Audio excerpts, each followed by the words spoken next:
On to number 4, then, John.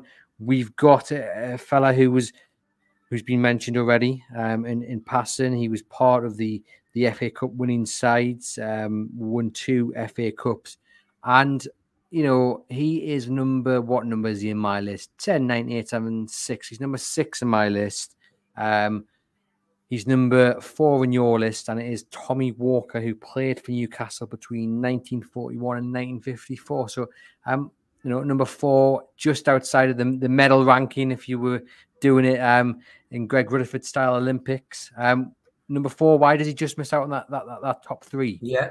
Well, he was the outside right in 1951 and 1952 FA Cup final successes at Wembley, which is quite something. When it comes to medals, he was born in Winning, but he was brought up in Cramlington, so very much a local lad.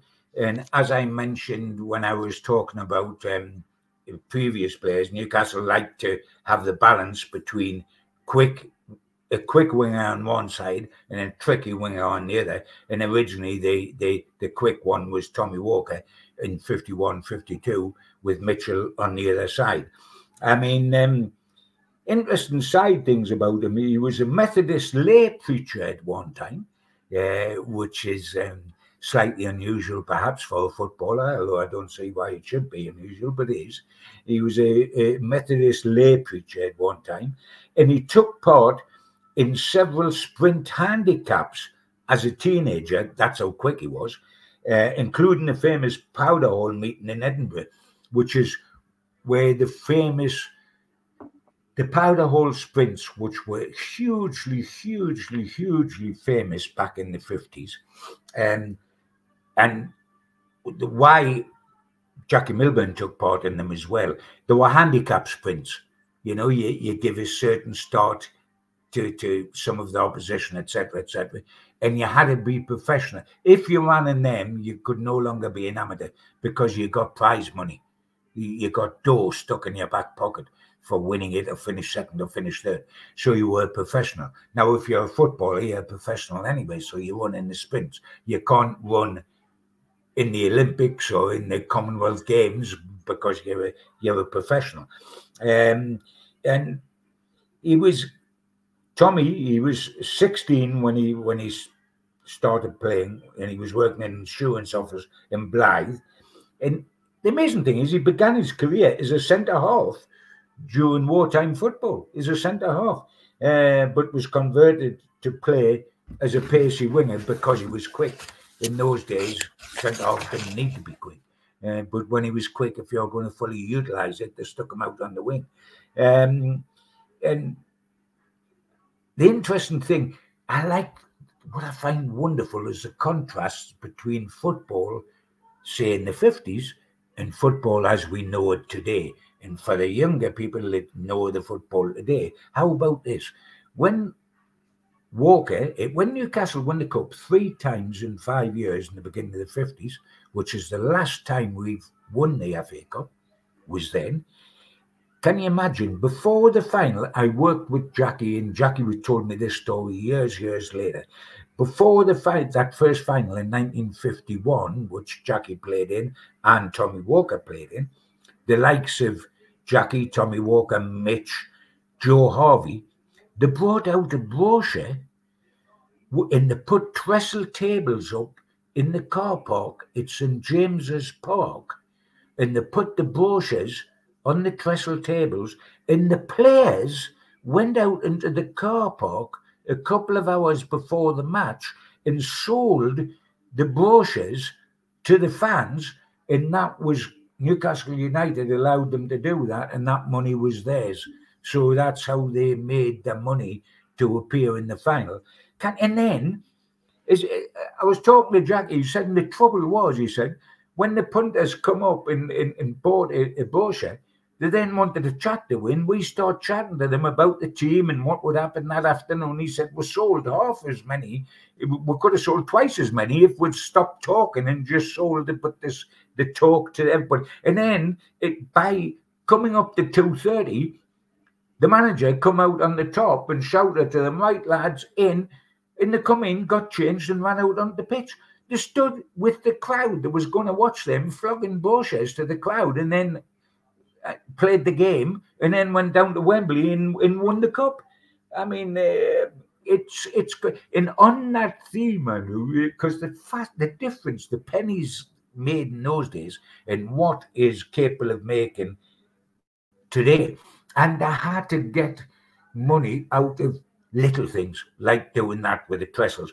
And Jackie Milburn told me this story as well, Gibby. He said, imagine this. He said, after we won the cup, we had a celebration dance at the Oxford Galleries, which is in the centre of town. It no longer exists, but it was in the centre of town. He says, and we were told that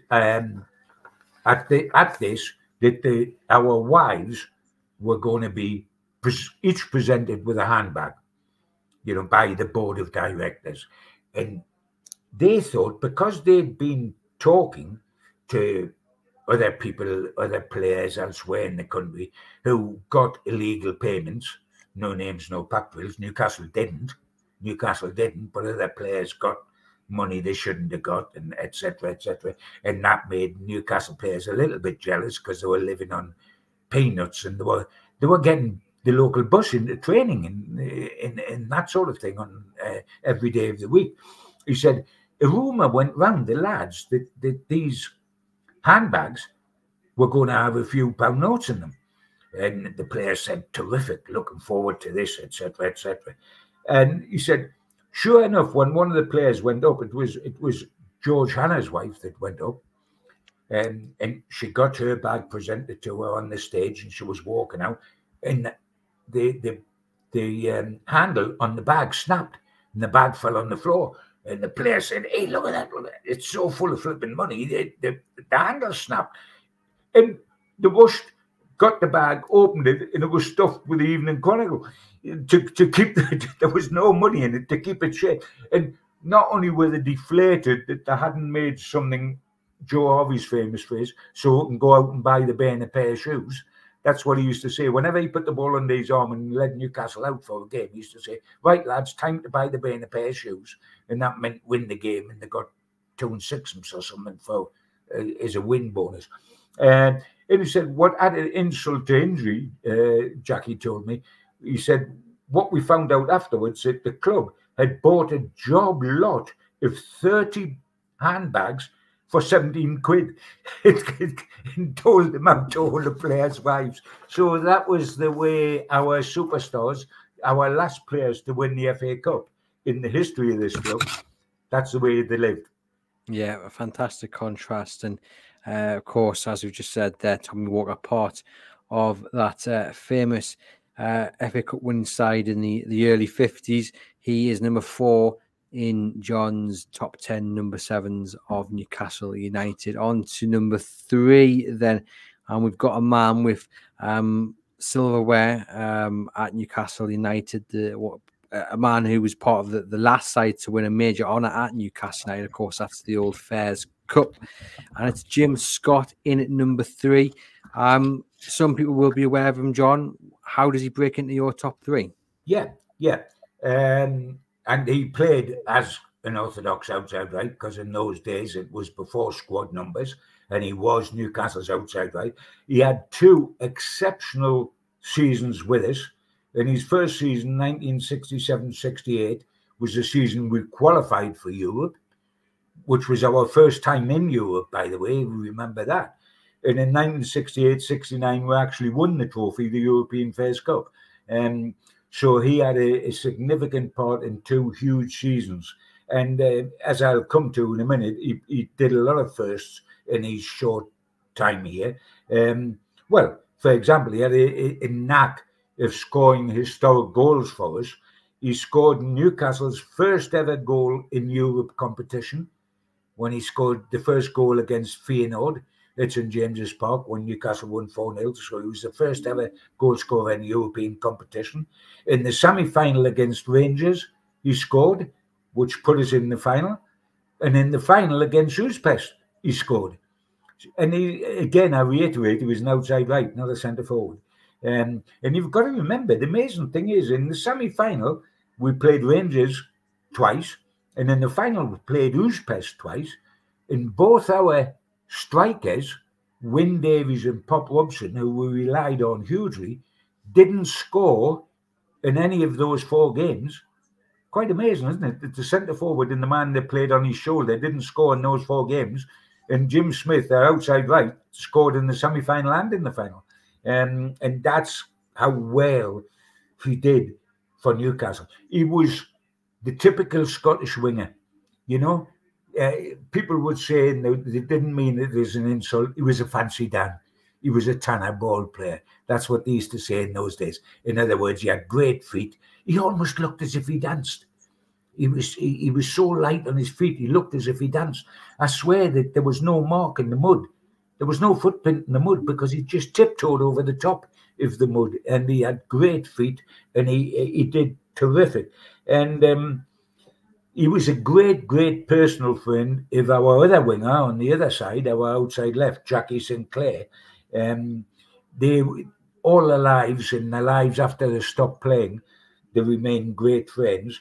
And I pulled I had a bit of fun with him after the semi-final, because if you remember, we drew 0-0 at Rangers when Willie McFall in the semi-final, Glasgow Rangers, when Willie McFall saved the penalty, and we beat Rangers in the second leg down here 2-0. And when the second goal went in, all this Rangers fans rioted and charged onto the pitch, and the game was nearly abandoned. And I always laughed and had a joke with Scotty and with little Jaggy that it took 2 jocks to start the jocks off writing, because of course they were 2 Scottish lads, and they scored the 2 goals that beat Rangers. And once Rangers knew they'd lost, the fans streamed on the pitch, hoping that the game would be abandoned, would have to be replayed, and might be different. Although, to the eternal credit of Glasgow Rangers, their chairman, while we were off the pitch for however long it took to clear, went straight into the Newcastle dressing room and said, "Gentlemen," there was only 10 minutes to go, "Gentlemen, whatever happens, you're through to the final. We will sacrifice the game if need be, because it's our fans that have come on and started the riot." The terrible thing with Jackie is Jackie Sinclair, and it hit Jim Scott very, very badly. Later on, after they retired, he was struck down by cancer. It decimated him. He was so brave about it. He knew it was terminal. He wanted it to come out because he wanted Newcastle fans to know what was wrong with him and why he wasn't attending 1 or 2 First Cup reunions on Tyneside, and because he loved the fans so much. And he asked me if I would tell the story, and it was one of the hardest interviews I've done, was to interview Jack about when you're talking to somebody and he's talking about dying, and the knowledge that he is going to die, and it was such a hard interview to do, but it worked, and it decimated Jim Scott when Jackie died, because they were so close. But there we go.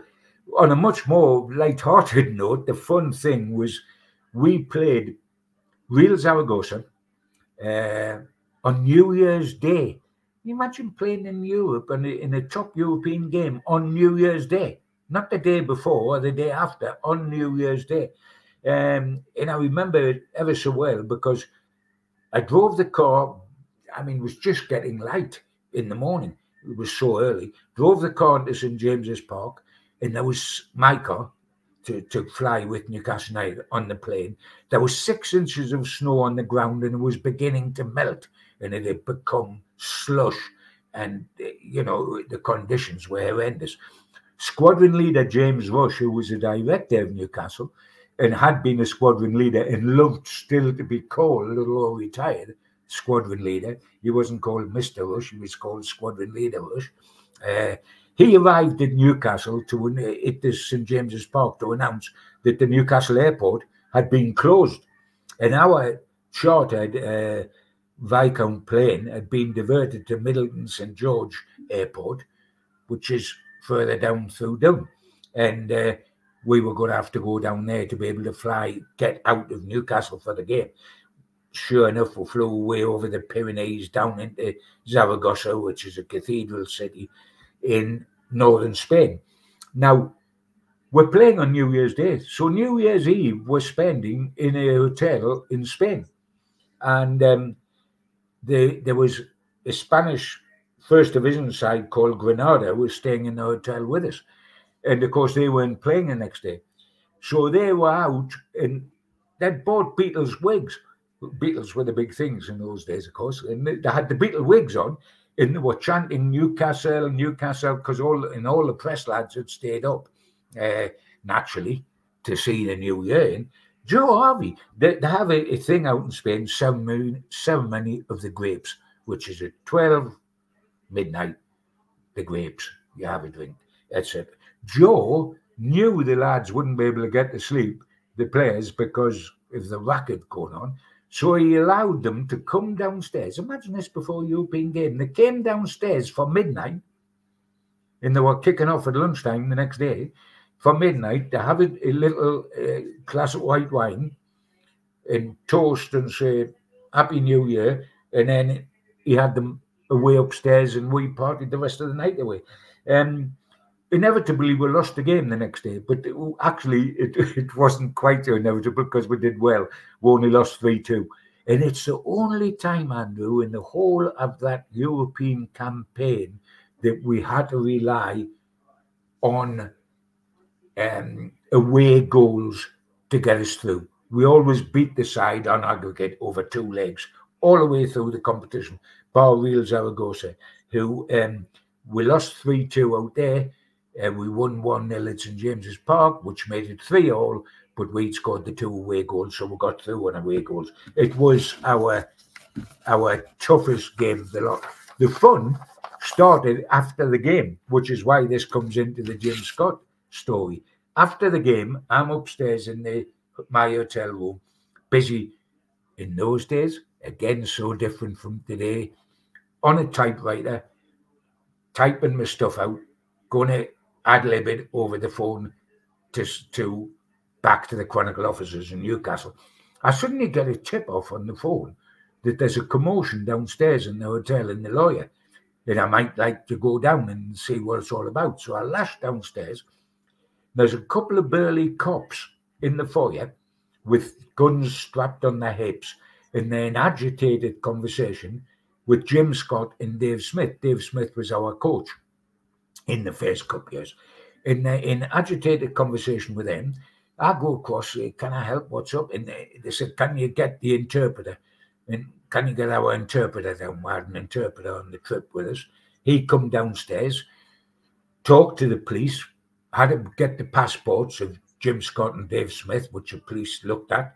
It turned out the 2 Englishmen called Scott and Smith, common name is that. There was 2 Englishmen called Scott and Smith had absconded from custody of the Spanish police, and they got the tip off that they were in this hotel.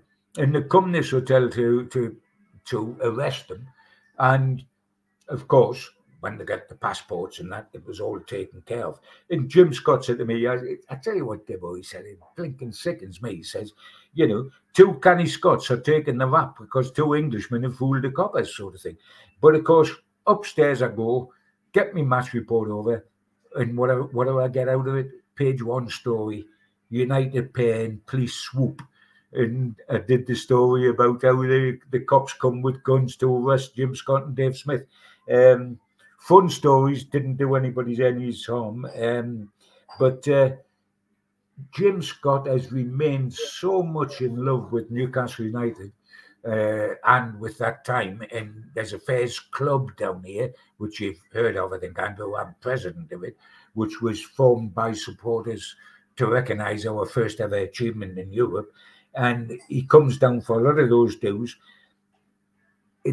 One of the things that virtually nobody knows is that Jim and his lovely lady wife lost a son while he was a player at Newcastle, virtually at birth, and he is buried down here, and they come down here and visit the grave whenever they're at Newcastle. he's got a huge tie to this area. And he was very much a footballing family again. Like we've had the Charltons and we've had the Rutherfords that we talked about and the Milburns. I mean, Jim Scott's father played for Falkirk and Burnley. His brother Alex was the very, very famous player that was in the great Glasgow Rangers side. He played for Everton as well. He come down to England and was capped by Scotland, as Jim Scott was. And once he retired from football, Jim, and was back up in Scotland, he and Alex, his brother, ran a pub up there for a while. And it was quite a place with their shirts on the wall and their Scotland caps together. And he's still with us today, is Jim, and he's a lovely, gentle man that is very much part of Newcastle's history and very proud to have been part of the history. And so that's why he's so high up in my side. A worthy placement at number 3 in the list of the greatest number 7s at Newcastle United. And on to now the final 2 names then. And this man that is number 2 in the list needs no introduction. Many of you will have him as your number 1, but he does make it onto number 2 on John's list. I've got him at number 3. And ladies and gents, it is Kevin Keegan. John, like I say, many would have him at number 1. You've gone for number 2. Do you want to kind of just share why he doesn't quite get the top spot? Yeah. Number 2 is not a bad place to be. I mean, Kevin Keegan changed the whole history of Newcastle United, not once, but twice, because he got them back up and out of the doldrums when he was a player. And then we all know what he did as a manager with the entertainers, etc. And the only reason why he didn't make 1 for me, and by the way, it's between him and Dalglish who makes 1 for Liverpool, because they were the 2 huge number 7s at Liverpool. The only reason he is up there so high because of the influence he had on Newcastle, but his 2 seasons here, and it was only 2 seasons, were both in the 2nd division. They weren't in the top flight. He retired at Newcastle, the way his swan song at Newcastle. So it's very hard when all these other people did all these other things in the top flight to put somebody that only was here 2 seasons and neither were in the top flight as your number 1. But nobody had a greater influence on Newcastle United than Kevin Keegan. And I'm talking about Kevin Keegan, the player. Forget as a manager, because you've got to remember that when he'd come, we were going nowhere fast. I mean, we were down in the 2nd division without hope. The rest of the country were taking absolutely no notice of us. The bank manager was frowning because we were skint. We weren't making any money. We were the original drifters. We were literally drifting. On the other hand, Kevin Keegan was the England captain. He was twice European Footballer of the Year, the European Cup winner with Liverpool. He's destroyer of Newcastle in the 74 Cup final, if you remember. And I mean, it was phenomenal the way that Newcastle were turned around by the foresight of deciding to go for this guy. Arthur Cox, who knew that Newcastle needed to be revived and that it was a sleeping giant, but it wasn't just asleep. It was comatose. It was almost dead. And it had to be woke up. A year before he did the deal, he took Harry Swales out for lunch. Harry Swales was the agent for Kevin Keegan. And when I was with Kevin Keegan a couple of weeks back, I said to him, Harry, agent, nobody had an agent in those days. And he said, yeah, in fact, he said, you're right. He said, but actually, I was the 2nd player to have an agent. He said, George Best was the 1st player that had an agent, and I was the 2nd. And I had Harry Swales. And Arthur had took Harry Swales out for lunch and said, I know that Kevin's contract at Southampton is starting to run down. If he gets a free transfer in the end, I would love to sign him, because Newcastle was skint. I would love to sign him, etc., etc. And that so impressed Kevin Keegan that when we went in for him, that we'd done all that homework, that he was thinking along our lines. The way we got him is that we learned, he has a unique thing as well. He had an agent. He also had a release clause in his contract. Everybody has a release clause in their contract now. They didn't in those days.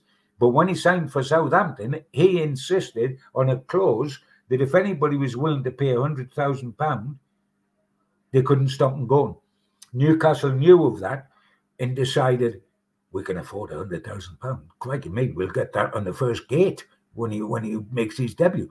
What they couldn't afford was his wages, because at that time he was England captain. And so they got around the problem of the wages in rather in a unique way, in a brilliant way. Their major sponsor was the Newcastle Breweries, of which Alistair Wilson was the top hitter in there, who was a lovely man and worked very closely with Newcastle United.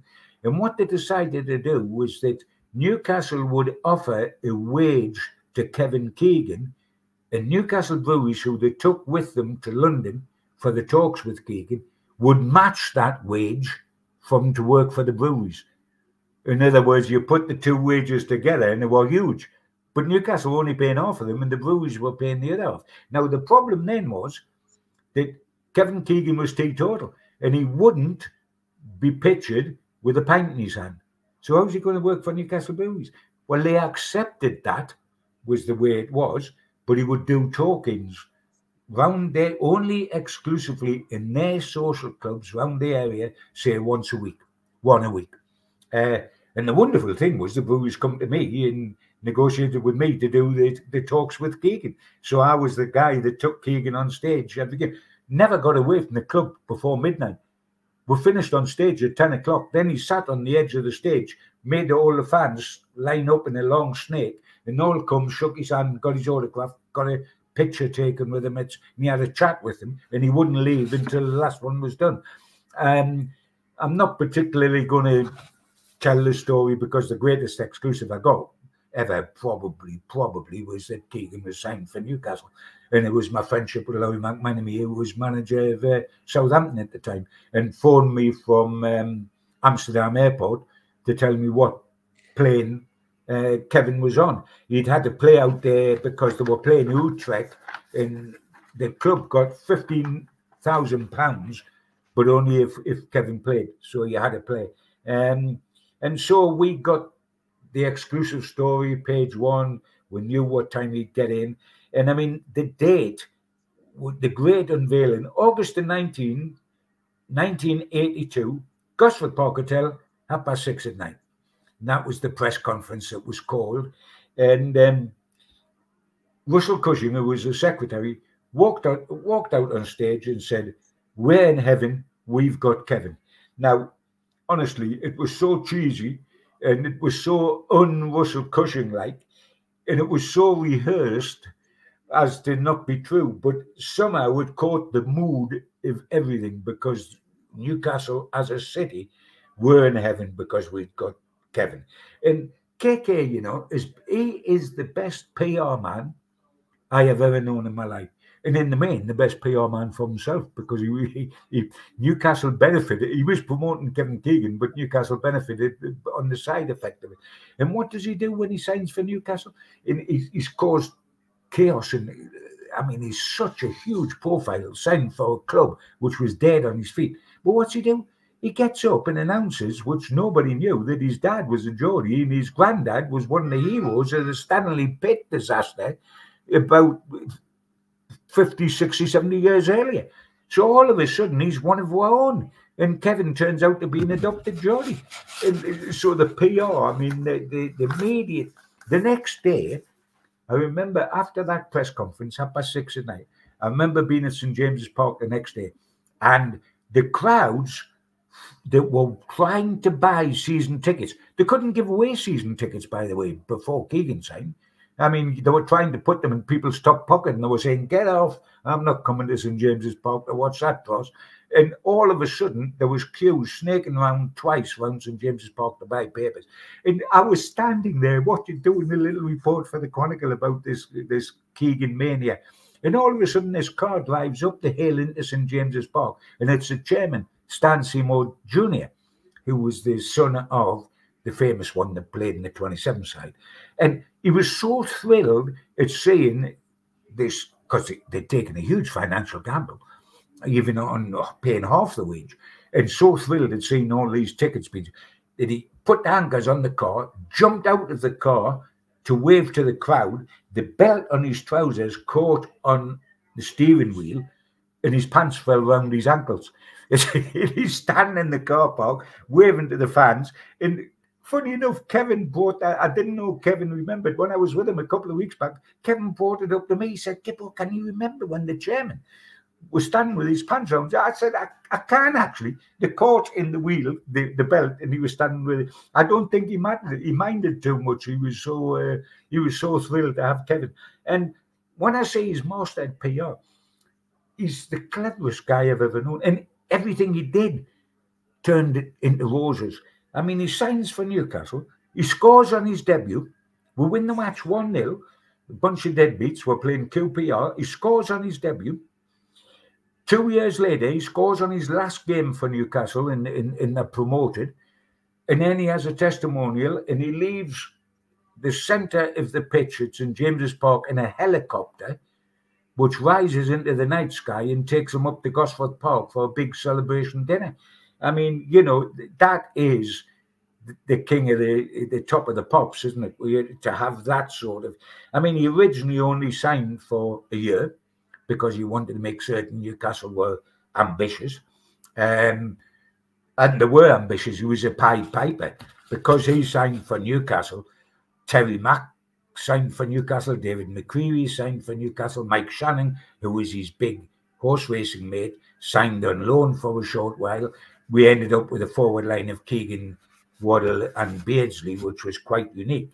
But he didn't sign for the second year straight away because we hadn't been in the hunt to go up in the first season, and he wanted some reaction from Newcastle. And what was needed to get the best out of Kevin, we had Imre Vivardi played centre forward, who was a terrific goal scorer, but not a good footballer. The ball was played over the top of him. He got on his bike, he ran behind defenders, and he stuck the ball on the net, in the net. But his second touch was a tackle. I mean, he didn't have it. He wasn't a beautiful player. And so Arthur Cox decided he had to get somebody in place of Ray, who could hold the ball up, could play with Keegan, could open defenders up with the skill that Keegan had.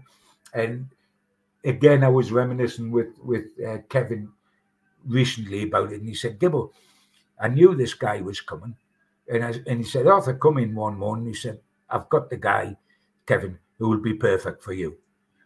And he said, who is it, Gaffer? He said, and I was hoping it was Kenny Dalglish. And he said, it's Peter Beardsley. And he says, Peter Beardsley? He says, I've never heard him. Where's he come from? He said, Vancouver Whitecaps. And Kevin Keegan said, what's he doing out in Vancouver? Who is he like? And he said, and then he walked in, and I said, and here's this little guy. He says, he was smaller than me. He says, Peter Beardsley was a little young lad who had never played over here to any extent, just at Carlisle. He says, and he was smaller than me, and I'd been waiting for Kenny Dalglish. He said, and I thought, oh dear. He says, and I tell you what, Gibbo, I saw him in the first training session, in the first five-a-side. He said, and I thought, this bloke will do for me.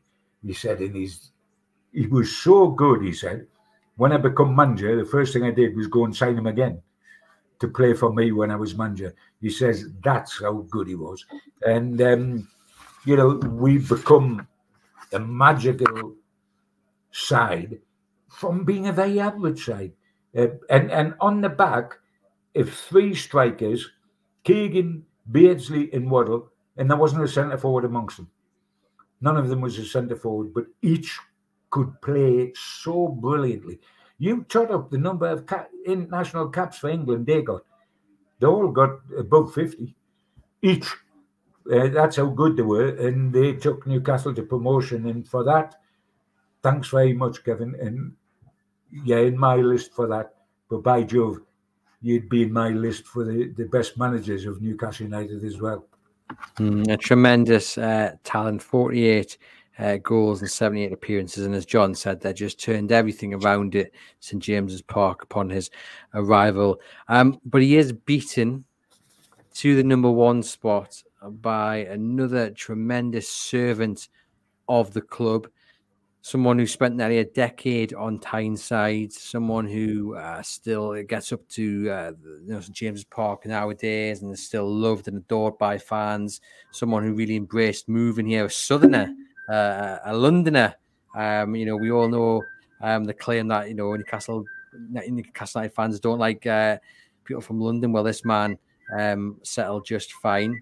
Your number one, John, is? Rob Lee. And I think in my book, obviously, thoroughly deserved. I mean, what a wonderful, wonderful player. He came as an outside right, wore the 7 shirt, but played centre midfield from then on. And again, I was talking to KK about him, and Kevin said, you know what? He played an eternity for Charlton Athletic. He'd lived in the same house, in the same street all his life. He had the same mates. He said, and I felt he needed a change in life. He needed to get away and blossom and become what he was. And funny enough, the fella that tipped off Kevin Keegan originally about Rob Lee was Gavin Peacock. They played for Newcastle and played for KK because Gavin's dad, Keith, had played for Charlton and was on the coaching staff of Charlton and temporarily managed them at one time. So he knew everything was going off at Charlton. And Gavin said to KK, there's a kid down there you want to have a look at. I think he would do a terrific job for Newcastle. And it was Rob. And of course, the famous quote is that KK convinced Rob that the other side that was in from Middlesbrough, that Newcastle was closer to London than Middlesbrough was in terms of him being able to go home. In fact, it is true, but it's not as stupid as it sounds. He persuaded Rob that Newcastle was easier to get to from London because of direct air flights, etc., than it was get to Middlesbrough, which was out on a limb somewhere. What he did tell him as well, he said, you sign for me and you'll play for England. And he did play for England 21 times. So he told him the truth there. One of the other things I found out of Rob, why he signed, is that as a kid, Kevin Keegan had been his hero. When Rob was a kid, Kevin Keegan, the player, was his hero. And again, and this is not known really to this day, but like Kevin showed that he was a adopted Geordie by his dad and his granddad in the Stanley Pit disaster, Rob, who was a total Londoner, actually had relatives who took part in the Jarrow March from here to London. He actually had relatives in his family that took part in the Jarrow March. So coming up here meant something to him. And I said to Kevin, why did he say, what was it with Robbie Stone? He said, look, I saw him as very similar to Steve Stone, who, remember, become a coach up here. But Steve Stone played for Nottingham Forest and was the England outside right at the time, he said. And I thought he was very similar to Steve Stone. He beat people, he could score goals, he tracked back. But he said, as I saw him develop, I wanted to use him where he would influence the game more. So I moved him into the centre midfield. He said, and I said at the time, he was the best midfielder in England, and I still mean it. And he said to me, of all my signings, and if you remember his signings for the entertainers, were fabulous. Ginola, Les Ferdinand, Alan Shearer, Beasley. He says, of all my signings, if I had to pick one out who was the utmost value for money, he says it would be Rob Lee at £700,000. And that is some accolade from Keegan. And I mean, in the 1993 promotion side, Lee was playing as an outside right. As Newcastle began life in the Premier League, he went to centre midfield. He was an England regular from 94 to 98, scored on his debut against Romania. Starman for Newcastle. When they went back into Europe, the first game in 20 years in Europe, they went to Royal Antwerp, won 5-0 in September 1994. Rob Lee scored a hat-trick of headers. The one thing Rob Lee didn't do was head a ball. He scored a hat-trick of headers. The first was in 50 seconds, which was the quickest goal for Newcastle in Europe ever. Second goal, 9 minutes. Third goal, Scott Sellers got. Fourth goal, 50 minutes, Lee again. The only Magpie to score a European hat trick. And Terry McDermott said after that game, he said, we massacred them. I played in 3 victorious European Cup sides for Liverpool. But as a one-off, he says, that performance by Newcastle and Antwerp just topped absolutely everything. And he even survived, without going into any detail because it's well known, he even survived the Wood Hullet years at Newcastle. He certainly did. And I guess a lot of people, John, would say, why does he get ahead of Kevin Keegan in your list? Is it the longevity that he was here at Newcastle? What's the reason? Well, first of all, it's built. All this is on the Newcastle career. He was at Newcastle in age. He played for Newcastle in the Premier League. He played for Newcastle under Kevin Keegan, under Kenny Dalglish, under Wood Hullet, under Bobby Robson. So he was there in eternity. He won all his England caps with Newcastle United. Kevin Keegan only played 2 seasons with Newcastle in the second division, in one now, apart from promotion, and that was from 3rd place. It wasn't from winning the title of the second division. And if you were comparing their full careers, Keegan would be above Robley in their full career.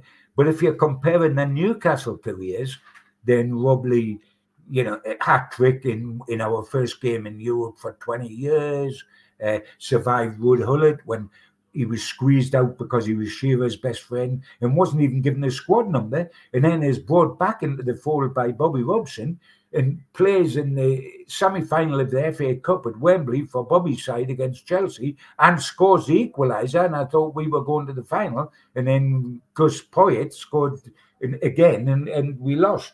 But I mean, he did so much for us.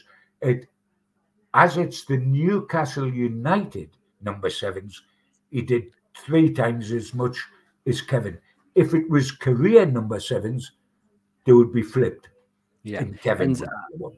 I guess the other important question is, John, because Robley is well known for a wonderful pass to Alan Shearer when Alan Shearer side foots it into the back of the net against Aston Villa. I'm sure you guys all remember it. Now, the big question, John, and when I bumped into Rob a few weeks back, this is the question I asked him, was that, is that goal fondly remembered because of Alan Shearer's finish, or is it fondly remembered because of Robley's 40-yard pass? And Robley said?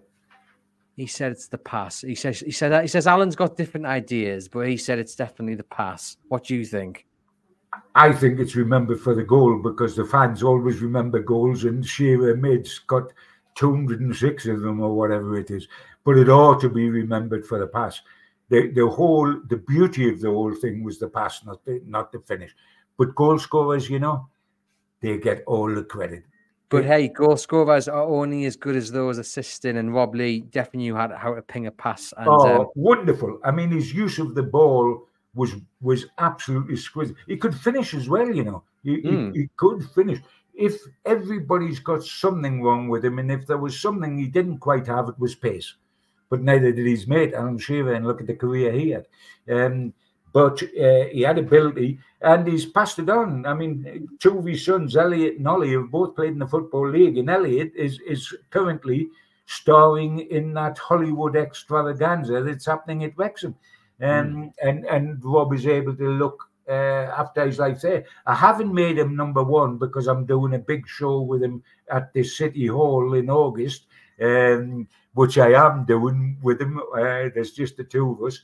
That'll be a lot of fun, but he might just buy me a drink as he's got to number 1. But he's got it on merit. I think he was a super, super, super player.